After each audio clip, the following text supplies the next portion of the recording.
Di SMP tetap dilakukan pendewasaan, di SMA tetap dilakukan pendewasaan.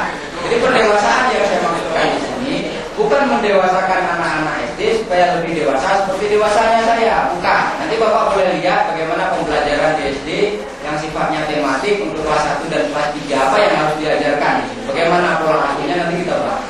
Bagaimana ingin mendewasakan anak. Kan tidak mungkin kita ingin mendewasakan anak yang umurnya 12 harus seperti dewasanya saya, tidak. Tapi porsi dewasa 12 tahun itu macam mana harapannya? Itu Bapak. Hari ini masih banyak anak-anak kita yang belum mampu memikirkan mana yang baik untuk dia dan mana yang buruk untuk dia dalam pelaksanaan prakteknya. Dia mungkin tahu tapi tetap mengerjakan. Itu bukan dewasa.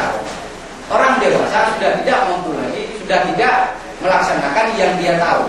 Sehingga kalau ditanya pejabat sudah dewasa, ya belum dewasa karena memang dia tahu itu salah tapi tetap dikerjakan. Itu definisi dewasa. Jadi Bapak jangan. Saya tidak pernah menyalahkan guru SD Bapak, tidak. Maka titik kunci sentral itu majunya pendidikan ya di situ letaknya. Itu nggak boleh dipungkiri, memang di situ letaknya. Artinya apa? Amanah yang diberikan kepada Bapak itu lebih banyak sekali. Tanggung jawab moralnya apa di situ yang paling besar. Dan ketika itu diberikan konsekuensinya kan harus jelas. Kan itu yang harus menjadi. Iya Pak. Kalau kita bandingkan dengan dulu zaman bermain, anak-anak itu disuruh mengajar sambil bermain. Apalagi kelas 1. Kalau dulu di dalam kelas nggak bisa hafal. Sekarang nggak bisa lagi metode hafalan itu nggak bolehkan lagi. Pola pendidikan Bapak yang Bapak berikan selama ini macam mana? Ya, bagaimana yang dianjurkan oleh pemerintah. Bagaimana yang dianjurkan oleh pemerintah? Mudah-mudahan itu kan berproses Pak. Suatu saat Bapak akan mendapati hasilnya.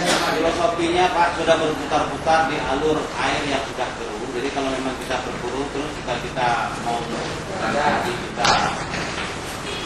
mencari permasalahan ataupun siapa yang disalahkan. Sekarang kita masuk terus kepada PP pasal 35.